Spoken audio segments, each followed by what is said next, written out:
ஹே buddies, ரீசெண்டா பஞ்சாயத்துக்குள்ளான ஒரு social media பிரபலத்தை பத்தி அந்த வீடியோல பார்க்க போறோம். மணிகண்டன்.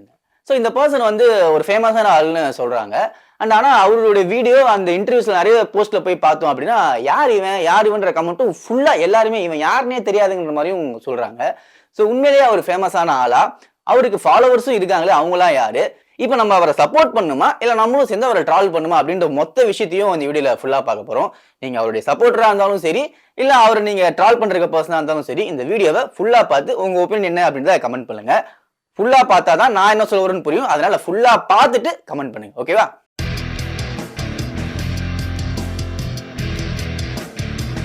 ஃபர்ஸ்ட் எனக்கு வந்து மணிகண்டன் அவர் வந்து எப்படி ஃபர்ஸ்ட் தெரிய வந்தாரு, அந்த ஃபேஸ் எப்படி எனக்கு தெரியும்ன்றத சொல்றேன். நான் வந்து ஒரு வெப் சீரிஸ் பார்த்தேன். அன்பென்னும் ஆயுதம் அப்படின்ற பேர்ல வந்து ஒரு வெப் சீரிஸ் பார்த்தேன். அந்த வெப் சீரிஸ்ல அந்த பர்சன் தான் ஆக்ட் பண்ணியிருந்தாரு. வெப் சீரிஸ் ஓகேவா இருந்துச்சு. அந்த அந்த பர்சன் ஆக்டிங்கே நல்லா தான் இருந்துச்சு. நல்லா தான் பண்றாருன்ற மாதிரி இருந்துச்சு. திடீர்னு ரீசெண்ட் டேஸ்ல பாத்தீங்க அப்படின்னா ஃபேஸ்புக், இன்ஸ்டாலாம் பாத்தீங்கன்னா அவர் ஃபேஸ் போட்டு ட்ரால் பண்ணிட்டு இருந்தாங்க. யாரா இவன் யார் இவன்ற மாதிரி நிறைய பேர் வந்து கமெண்ட் பண்ணி ட்ரால் பண்ணிட்டு இருந்தாங்க. இந்த பையன் நம்ம வெப் சீரிஸ்ல பார்த்தோமே, எதுக்கு இந்த பையனை இப்ப ட்ரால் பண்றாங்க, ஏதாவது பிரச்சனை பண்ணிட்டாங்களா, ஏதாவது தப்பு பண்ணிட்டாங்க போல அப்படின்ற மாதிரி என்ன ஹிஸ்டரின்னு சொல்லிட்டு பார்ப்போம்னு சொல்லிட்டு சர்ச் பண்ணி பார்க்கும்போது தான் எனக்கு அந்த விஷயம் தெரிஞ்சது. என்னன்னா, இவர் வந்து ஒரு காலேஜ்ல கூப்பிட்டுருக்காங்க போல, சீஃப் கெஸ்டா கூப்பிட்டுருக்காங்க கல்ச்சரல்ஸ்க்கு. ஸோ அதுக்கு இவர் வந்த டைம்ல அவருக்கு அவ்வளோ கேர்ள்ஸ் ஃபேன்ஸ் எல்லாம் பயங்கரமாவே அண்ணா சூப்பர்னா மணி அண்ணான்ற மாதிரி பயங்கரமா எக்ஸைட் ஆயிருக்காங்க. ஸோ அதவங்க இவங்க போட்டோ எடுத்து செல்ஃபி எடுத்து மேலே போட்டுருக்காங்க. வழக்கமா நடக்கிற விஷயம் தானே. ஸோ இதை பார்த்த உடனே பசங்களாம் காண்டாயிட்டு, இவன் யாருன்னே தெரியல, இவனை போய் இந்த பொண்ணுங்க இப்படி கொண்டாடுறீங்கன்னு சொல்லிட்டு பயங்கர காண்டாயிட்டு அவரை ட்ரால் பண்ணிட்டு இருக்காங்க. ஸோ இதான் வந்து நடந்த சம்பவம். எனக்கு வந்து சரி ட்ரால் பண்ற அளவுக்கு ஒருவேளை மோசமான விஷயம் ஏதாவது பேசியிருக்காங்களா, இல்ல தப்பான கருத்துக்கள் எதுவும் மக்கள்கிட்ட பேசியிருக்காங்க, இப்போ என்ன சொல்லி பார்ப்போம்னு சொல்லிட்டு போயிட்டு ஒரு சில ரீல்ஸ் எல்லாம் பார்த்தேன். காமனா ஒரு ரீல்ஸ் பண்றவங்க எல்லாம் பண்றாங்க, அந்த மாதிரி தான் பண்ணிருக்காரு. பெருசா தப்பான விஷயங்கள் எதையும் சொல்லல. ஸோ ஈவன் தான் நான் பார்த்த அந்த வெப் சீரிஸ்ல கூட வந்து ஜாதி ஏற்றத்தாழ்வுக்கு எதிரான ஒரு டைலாக் கூட அதுல இருந்துச்சு. ஸோ நல்ல விஷயமும் சொல்ல ட்ரை பண்ற ஒரு பர்சன் மாதிரி தான் தெரிஞ்சாரு. மற்றபடி பார்க்கும்போது ஒரு மோசமான ஆளு, இந்த ஆளெல்லாம் ஏன் கொண்டாடுறாங்கன்னு சொல்ற மாதிரி எதுவுமே எனக்கு படல. ஸோ ஏதோ ரீல்ஸ் பண்ணிட்டு அவங்க பாட்டுக்கு அவங்களுக்குன்னு ஒரு ஃபேமஸ், அவங்களுக்குன்னு ஒரு சில ஃபாலோவர்ஸ் வச்சுட்டு போயிட்டு இருக்காங்க. ஸோ எதுக்குப்பா இந்த ஆளை போட்டு இப்போ இவ்வளோ ட்ராவல் பண்றாங்க, அது ஒன்றும் அவ்வளோ அவசியமா எனக்கு தெரியலையன்ற மாதிரி தான் எனக்குமே ஃபீல் ஆச்சு. ஏன் இப்போ வரைக்குமே எனக்கு தெரியல ஏன் அந்த பர்சனை இவ்வளோ போட்டு ட்ராவல் பண்றாங்க அப்படின்னு. ஏன்னா ஈவன் தோ அந்த பையனை பிகினர்ஸ்லாம் கூட இன்டர்வியூ எடுத்தாங்க. ஸோ அந்த இன்டர்வியூல கூட பார்த்தா ஒரு சின்ன சில பேர் ஓவர் வாய் விடுவாங்கல்ல. ஸோ ஒரு அந்த ஓவர் வாய் விடுறதுனால கலாய்ப்பாங்கன்ற மாதிரி கூட எனக்கு தோணுச்சு. போய் பார்த்தா அதுலயும் அப்பலாம் அந்த பையன் ரொம்பவே சட்டிலா, ரொம்பவே டீசென்ட்டா, ரொம்ப ஜெனியூனா தான் பேசிருக்காரு. ரொம்ப டவுன் டு எர்த்தாவும் பேசிருக்காப்ல. சோ இத சைக்காலஜிக்கலி நம்ம கொஞ்சம் யோசிச்சு பார்த்தோம் அப்படின்னா, நம்ம ஹியூமன்ஸ் உடைய மைண்ட் செட்டே வந்து ஒரு பர்சனை வந்து நம்ம அவ்வளவு ஈஸியா நம்ம அக்செப்ட் பண்ணிக்கவே மாட்டோம். இவன் நீ சக்சஸ்ஃபுல்லான பர்சன், நீ பெரிய ஆள்னு அக்செப்ட் பண்ணிக்கவே மாட்டோம். ஏன் அப்படின்னா நம்மள பொறுத்த வரைக்கும் நம்ம தான் பெரிய ஆள். அது என்ன என்னை விட நீ என்ன பெரிய ஆள், நான் அவ்வளவு கஷ்டப்பட்டு இருக்கேன், நீங்க பெரிய ஆளான்ற மைண்ட் செட் நமக்கு இருக்கும். அதையும் தாண்டி ஒருத்தங்களை நம்ம அக்செப்டே பண்ணிக்கிட்டாலும் ஒரு லெவல் வரைக்கும் தான். அதை தாண்டி ட்ராவல் பண்ண ஆரம்பிச்சிடும். பெரிய பெரிய ஆட்களுக்கு தான் நிலைமை. சிவகார்த்திகேயன் ஆரம்பிச்சு, விஜய் சேதுபதி ஆரம்பிச்சு, நீங்க எடுத்து பாத்தீங்க அப்படின்னா ஆரம்பத்துல எல்லாருமே அவங்க சப்போர்ட் பண்ணிருப்பாங்க.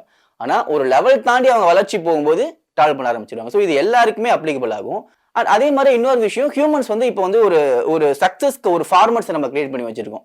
இல்ல வந்து ஒரு சில ரூல்ஸை போட்டு வச்சிருக்கோம். நீ இந்த மாதிரி விஷயம்லாம் பண்ணி ஃபேமஸ் ஆனா நான் ஒன்னு அக்செப்ட் பண்ணிப்பேன். நான் என்னுடைய ரூல்ஸ்குள்ள எழுதாத, நான் என்னுடைய ரெகுலேஷன்ஸ்குள்ள இல்லாத விஷயத்த நீ பண்ணி ஃபேமஸ் ஆயிட்டா நான் உன்னை அக்செப்ட் பண்ணிக்க மாட்டேன். அதை தாண்டி நான் உன்னை ஹேட் பண்ணுவேன், நான் உன்னை பயங்கரமா டம்ப் பண்ணுவேன் ஒரு கான்செப்ட் கிரியேட் பண்ணிருக்கோம்.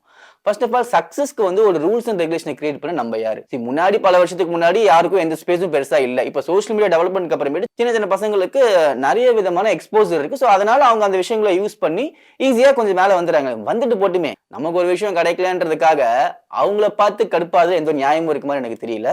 அவங்க ஈஸியா வந்துட்டு தான் போட்டுமே, என்ன பிரச்சனை இப்ப அதனால. சோ ஏன்னா அந்த பையன் வந்து எந்த ஒரு விஷயம் தப்பா எதுவும் பேசல. எந்த ஒரு ரீல்ஸ்லயுமே சமூகத்துக்கு ஒரு எதிரான ஒரு கருத்தையோ இல்ல ஒரு தப்பான கருத்தையோ பேசல. அப்படி இருக்கும்போது அவங்களாம் அப்படியே விட்டுறதா நல்லது அப்படின்னு நினைக்கிறேன். சோ அவங்க ட்ராவல் பண்றதுல எந்த நியாயமும் இருக்கு மாதிரி எனக்கு தெரியல. சிம்பிளா சொன்னோம் அப்படின்னா, இப்ப வந்து நம்ம ரீல்ஸை பார்த்துக்கிட்டே வரோம்.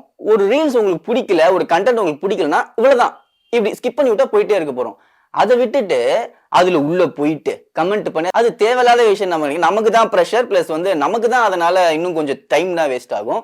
ஸோ ஏன்னா நீங்க சிம்பிளா எடுத்துக்கோங்களேன். இப்போ அந்த பர்சனை நீங்க பாக்குறீங்க, உங்களுக்கு பிடிக்கல யாரா அப்படின்னு சொல்லிட்டு நீங்க இருந்து ஸ்கிப் பண்ணிட்டு போயிட்டா அப்படியே போயிருக்கலாம். ஆனா அது இல்லாம நம்ம கமெண்ட் போட்டு அதுக்கு ஒரு மீமை கிரியேட் பண்ணி அதுக்குன்னு ஒரு விஷயத்தை ட்ராலை கிரியேட் பண்றதுனால இப்ப என்ன ஆச்சுன்னா, இப்ப என்ன மாதிரி ஒருத்தர் உட்காந்து பேசுறான்ல, இப்ப என் வீடியோ ஒரு 100 பேரோ 200 பேரோ பாக்கணும்னு வச்சுக்கோங்க.